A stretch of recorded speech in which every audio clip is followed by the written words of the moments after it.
शहजाद पूनावाला जी, आप लोग समझाते हैं सबको कि जब बात देश की हो, कूटनीति की हो, तो भारत को एक आवाज में बोलना चाहिए, विपक्षी पार्टियों को सुर में लाकर बोलना चाहिए। लेकिन कूटनीतिक दौरे पर आप कांग्रेस पार्टी पर प्रहार कर देते हैं। अगर ये शुद्ध राजनीति नहीं है तो क्या है? फिर आप पर वो नियम लागू क्यों नहीं होता? एक भारत एक आवाज होनी चाहिए। सबसे पहले तो अंजना जी, आपके शो के माध्यम से आज परशुराम जयंती के लिए और अक्षय तृतीया के लिए सभी को शुभकामनाएं, और मेरे कांग्रेस के मित्र यहाँ पे बैठे हैं तो उनको ईद की विशेष शुभकामनाएं देता हूं। और मैं अपनी बात शुरू करता हूं। देखिए, प्रधानमंत्री जी ने कल क्या बोला? प्रधानमंत्री जी ने तो केवल बिना किसी पार्टी का नाम लिए ये कहा कि एक समय था कि 1 रुपया भेजा जाता था तो 85% एक पंजा उसे गायब कर देता था, किसी का नाम नहीं लिया। ये तो भ्रष्टाचारियों और बिचौलियों के खिलाफ उन्होंने बोला। पर आज एक पार्टी क्यों ऐसा महसूस करती है कि भ्रष्टाचारियों को और बिचौलियों को बचाने के लिए उन्हें आज तक के मंच का इस्तेमाल करना है?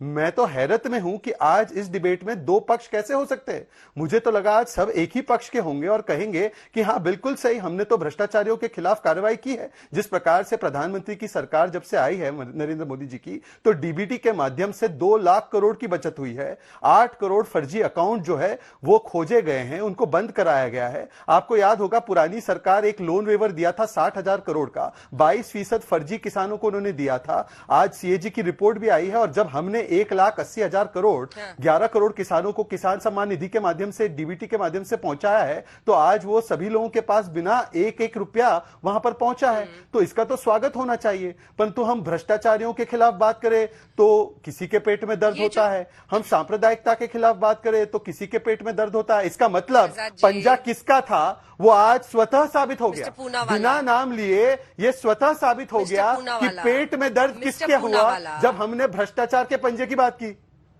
ये जो भोलेपन की सबसे ऊंची वाली सीढ़ी पर पहुंचकर ये जो आप समझा रहे हैं देश को, ये मतलब आप कह रहे हैं कि प्रधानमंत्री ने नाम तो लिया नहीं कांग्रेस पार्टी का, वो अपने ऊपर पूरी बात क्यों ले रही है?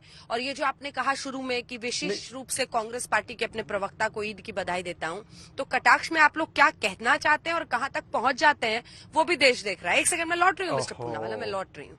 आप जो भोलापन दिखाना चाह रहे हैं उस पर चर्चा करेंगे, अलग से आएंगे, लेकिन जल्दी से एक बार मिस्टर दुबे से कमेंट ले लें। अच्छा ठीक है, 10 सेकंड। विशेष बधाई ईद की क्यों सिर्फ अभय दुबे जी को, बाकी लोगों को क्यों नहीं? अजय आलोक को क्यों नहीं? हाँ अंजना जी, अच्छा देखिए, एक तो मैं आपको बता दूं कि एक सेकंड मैं अपनी बात पूरी कर दूं, उसके बाद ये जवाब दे। देखिए अंजना जी, उनकी एक सरकार है राजस्थान में, उन्होंने हिंदू नववर्ष पर 144 लागू कर दिया, अजमेर में, अलवर में, सब जगह।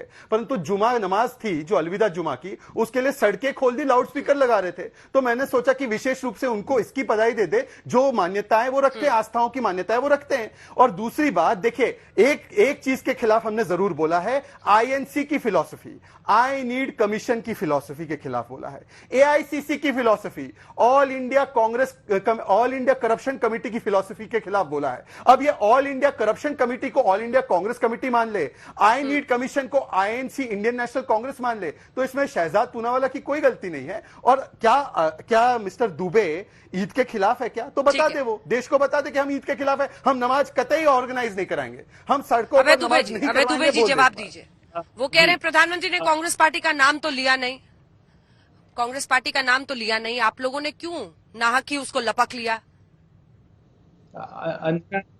मेरे मान साथी को बधाई, शहनाज पूनावाला जी को और सभी देश के लोगों को अक्षय तृतीया की बधाई। और मैं चूंकि स्वयं ब्राह्मण हूं, आप भी सब सारे ब्राह्मण भाइयों को परशुराम जयंती की बहुत बहुत शुभकामनाएं। प्रधानमंत्री जी, मैं तो सीधे नाम लेकर कहता हूं, आपकी सत्ता का सिक्का तो पूरा ही खोटा है प्रधानमंत्री जी। वो जो खरा सिक्का है उसकी खनक चंद पूंजीपतियों तक सुनाई देती है। और प्रधानमंत्री जी जो अपने पूर्वजों की संपत्ति बेच खाती है, वो सत्ता नाकारा और निकम्मी कहलाती है।